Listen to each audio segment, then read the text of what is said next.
আচ্ছা, আমি কি আরো কিছু বলবো? হ্যাঁ বলেন। Thank you. কিছু অপমানের প্রতিশোধ নিতে চায় না জীবনে, সময় দিবে যোগ্য জবাব, এটাই রীতি ভবনে। অন্যকে উপহাস করে তৃপ্তি যারা পায়, সময় বুঝিয়ে দেবে তাদের যোগ্য স্থান কোথায়। আসলে কি সময় বুঝাইতে পারে?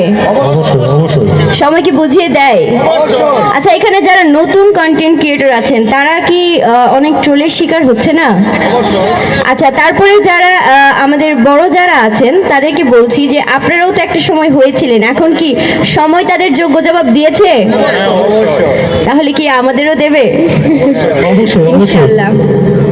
যারা সমালোচনা করে, সমালোচক যাদের আমরা বলে থাকি, ওরা হচ্ছে আসলে ছায়ার মতো, সবসময় আমাদের পেছনে লেগে থাকে। আর সমালোচনাটা হচ্ছে রোদের মতো, রোদ উঠলে কিন্তু ছায়া থাকে না, রোদ উঠলে ছায়া থাকে না। তো সবার উদ্দেশ্যে বলছি, যারা সমালোচনা করছেন বা করেন, আপনারা করতে থাকেন, কোনো ব্যাপার না।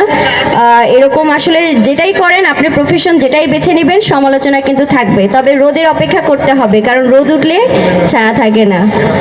ওকে,